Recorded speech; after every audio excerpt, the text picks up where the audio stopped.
Je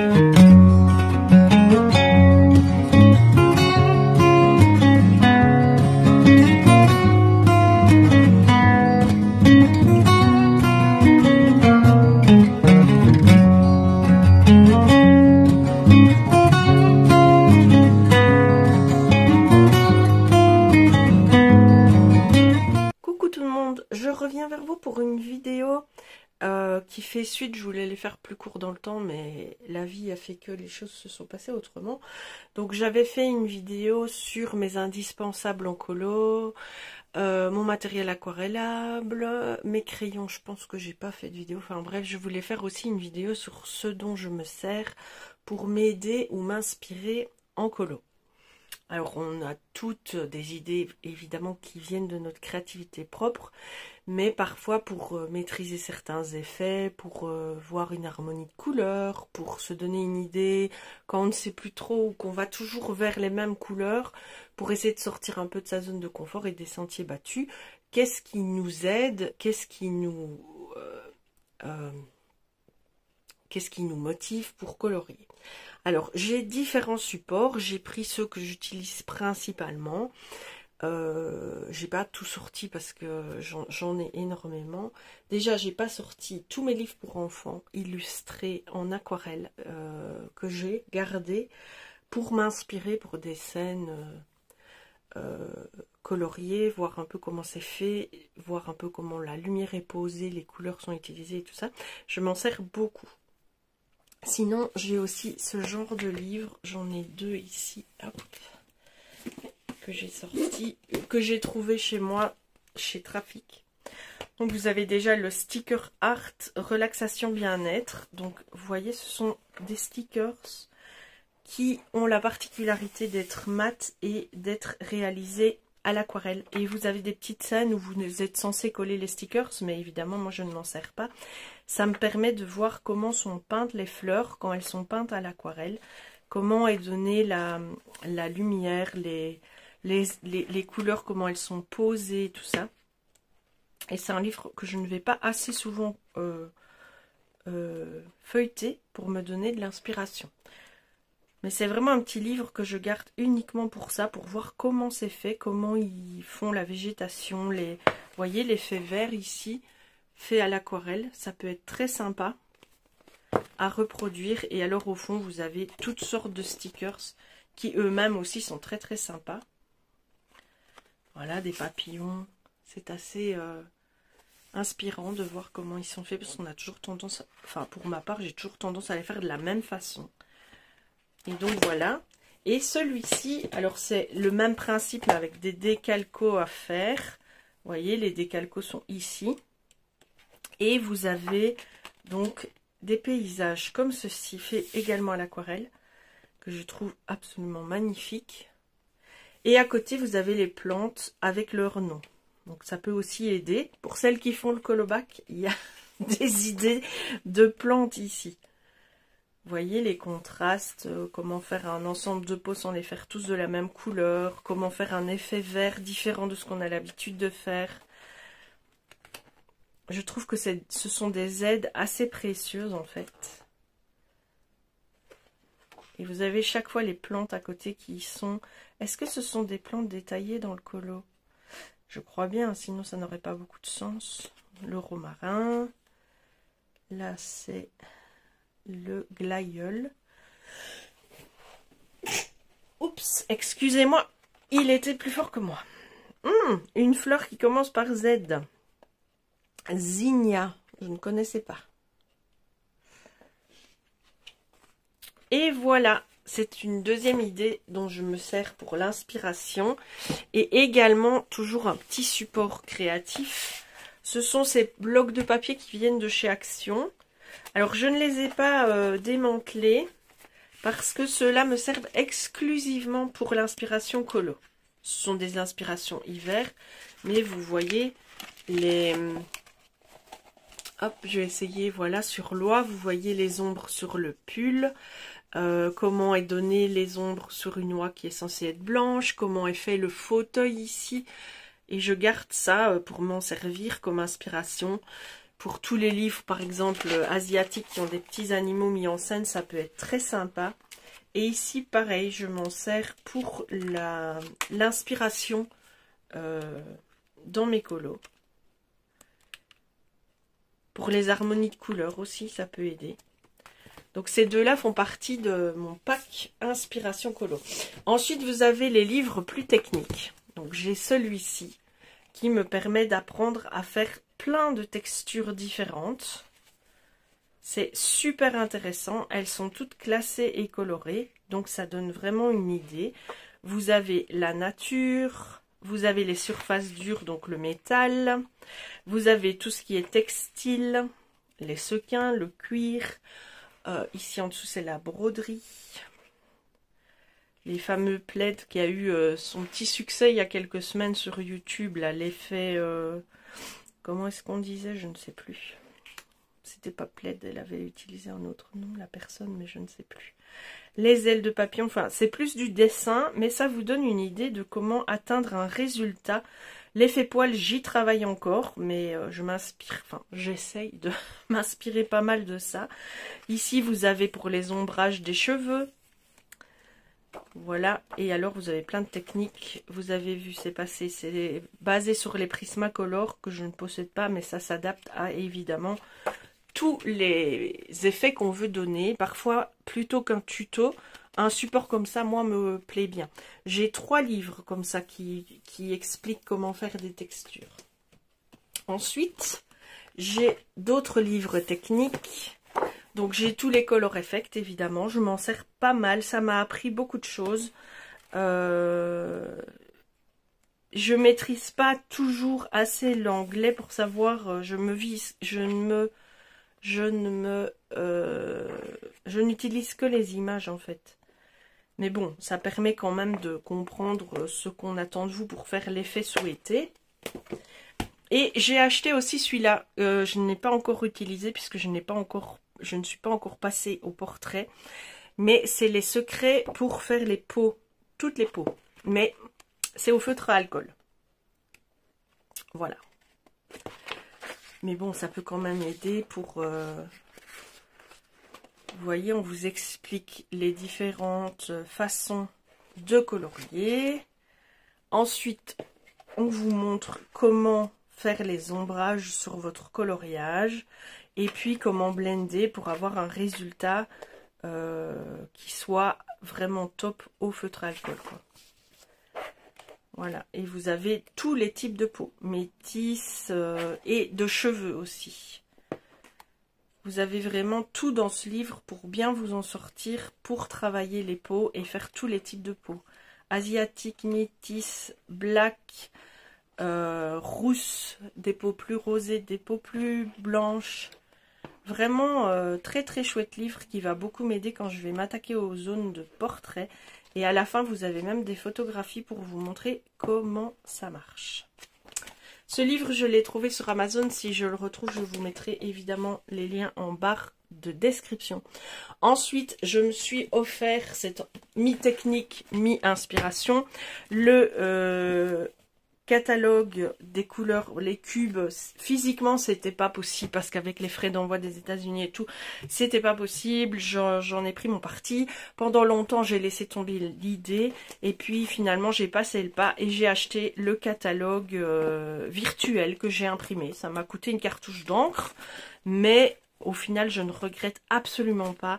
Autant il y a des palettes que je n'utiliserai probablement jamais, autant il y a des palettes qui sont magnifiques. Et ça permet vraiment un plus dans les harmonies des couleurs. Ce catalogue, je suis hyper contente de l'avoir eu. Je m'en sers très souvent.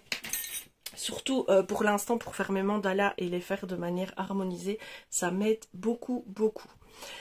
D'autres sources d'inspiration, les livres que j'achète sur Vinted qui sont des livres d'encyclopédie. Par exemple, cette encyclopédie des papillons d'Europe.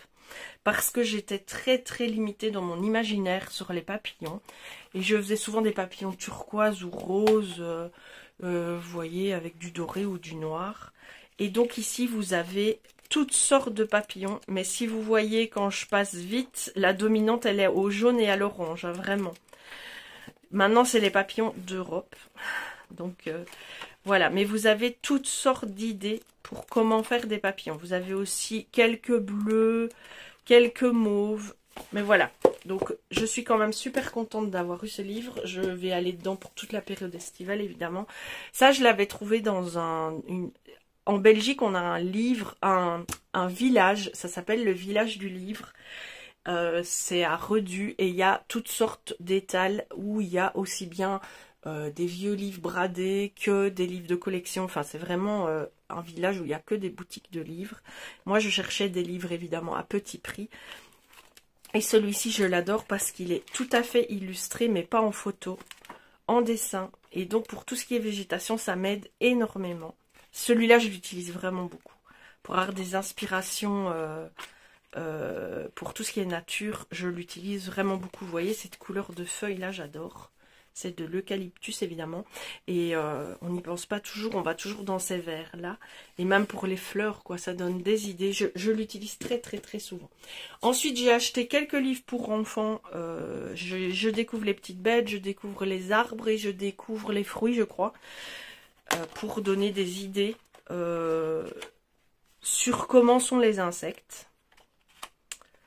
Voilà, c'est pour apprendre à les dessiner aussi, mais moi ça m'aide, enfin en même temps je vais pas souvent dessiner des puces, on est bien d'accord, mais par exemple les coccinelles, vous voyez ça peut être super, les scarabées aussi, les abeilles évidemment, voilà, j'en ai 3-4 comme ça.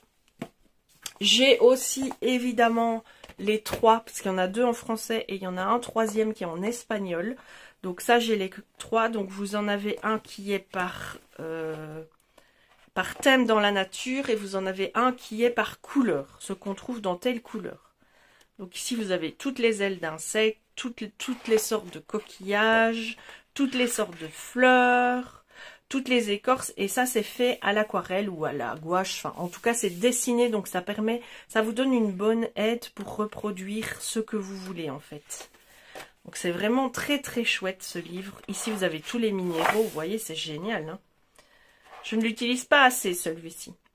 Tous les animaux, fourrure et pelage. Ça vous donne encore une belle idée. Et alors ici en dessous, vous avez en petit rond tous les effets quoi que vous pouvez faire sur du pelage. Et chaque fois en dessous, vous avez tout en petit rond, toutes sortes d'idées. Voilà, et pour finir, encore une encyclopédie. Les encyclopédies, j'essaye de prendre celle où c'est dessiné et pas où c'est en photo. Et là, c'est une encyclopédie sur la nature de nos régions. Enfin, non, pas vraiment, parce que je vois un perroquet. Donc, il y a un peu de tout. Vous avez les poules, les canards, les chèvres, les moutons, les cochons, les sauterelles. Mais là, vous voyez, vous avez une superbe belle mésange. Et vous avez aussi évidemment le nénuphar et les joncs d'eau.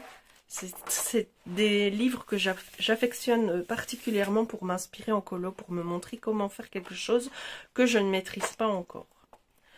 Le ver de terre, oui, c'est rare que je colorie un ver de terre. La petite taupe aussi, très très jolie. Et en dernier, ce qui me sert pour m'inspirer dans mes colos, ce sont les cartes et les oracles. Alors, je tire moi-même des cartes pour mon cheminement et mon développement personnel. Et ces oracles-là, ils sont à part. Mais j'ai acheté sur Vinted et sur Shein et sur Temu pas mal de cartes oracles sans le livre d'explication en fait, juste quand c'était des illustrations qui m'intéressaient. Je vais vous montrer par exemple celui-ci. Non, c'est pas le plus probant. J'ai acheté quelques Jasmine Beckett Griffith. Voilà, par exemple. Ça, je me suis dit, quand je vais commencer les portraits, ça pourra m'être très utile, même si je n'ai pas de livre à colorier d'elle. Je trouve ces illustrations très très belles. J'en ai 4 ou 5 d'elle. Alors, ici, vous en avez un. Là, récemment, dans le Paku Pakap, il fallait colorier de la labradorite. Donc, j'ai 2 oracles sur les cristaux. Donc, je m'en suis servi pour faire mon Paku Pakap. Je ne les ai pas encore rangés. Ici, vous en avez un sur les oiseaux. Encore une fois, je recherche des oracles qui sont dessinés et non pas photographiés. Donc j'ai un oracle complet sur toutes sortes d'oiseaux. Donc quand je veux faire un oiseau, ben, je vais chercher la carte qui m'inspire le plus. Et je m'en sers pour faire mon coloriage, pour voir comment poser les couleurs et tout ça. J'en ai un autre, j'ai essayé de les classer par genre évidemment. Donc ici, c'est encore un oracle sur les oiseaux. Voilà. J'ai 3 boîtes, hein, comme ça je vous en ai sorti que une, mais j'en ai 3. J'en ai sur les sorcières aussi. Ici, c'est un peu différent, c'est pour les effets. Vous voyez, regardez.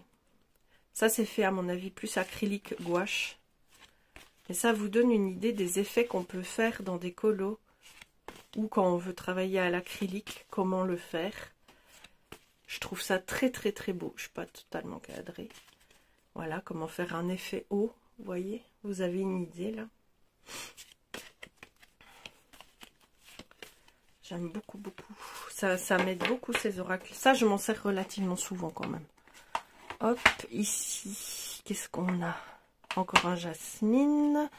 Ça, c'est quoi? Je pense que ça, c'est sur les fées. Vous avez l'effet de transparence, les vêtements, les drapés dans le fond. Vous avez des idées de fond. Poser la lumière et tout ça. Vous voyez, moi je trouve ça hyper inspirant en fait. Encore une idée de fond.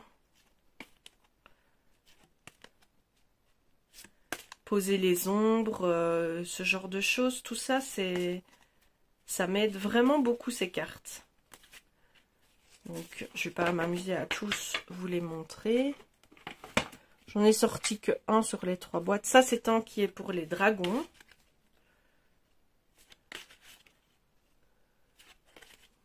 Je m'en suis déjà servi pour faire un dragon une fois. Vous voyez, ça vous donne une idée. J'avais utilisé celui-là. Toutes sortes de dragons, dragons blancs. Ça, voilà. Alors, ça c'est quoi? Ça c'est plus des photos qui ont été retravaillées. Mais bon, ça donne quand même des idées, effet de lumière avec un soleil qui se lève. Hop. Ça, c'est sur quoi? Hop. Toutes sortes d'animaux, je pense. Oui.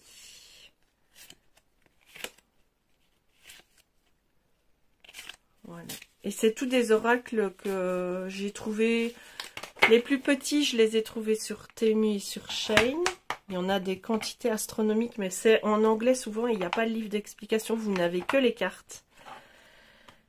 Et celui-ci, c'est un manga que j'avais trouvé sur Vinted. Alors, il est petit, certes, mais ça peut être très inspirant quand même. Pour les harmonies de couleurs, pour comment faire les fonds, tout ça, tout ça.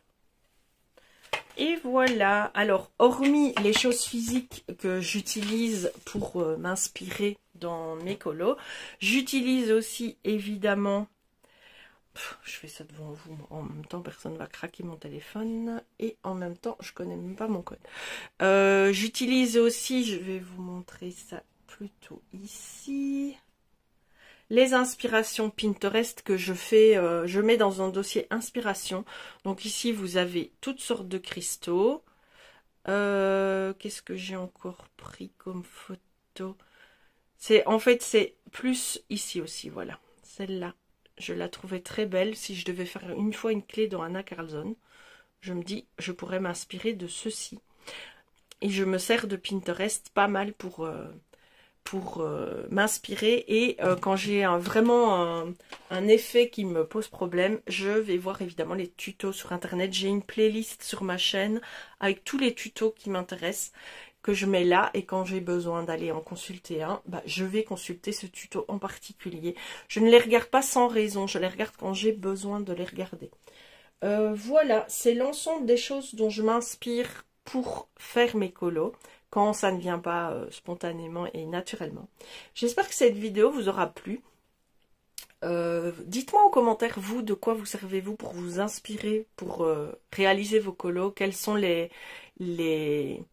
pas les limites, mais quand vous avez peur de partir dans trop de couleurs ou de ne pas savoir associer vos couleurs, de quoi vous servez-vous pour vous aider à bien harmoniser vos colos? Ou est-ce que vous n'avez jamais besoin d'inspiration, que tout vient spontanément tout le temps? N'hésitez pas à me le dire en commentaire. Sur ce, je vous fais des gros bisous, je vous dis à très bientôt. Faites ce que vous avez envie dans la vie et faites-le avec plaisir. Bisous bisous.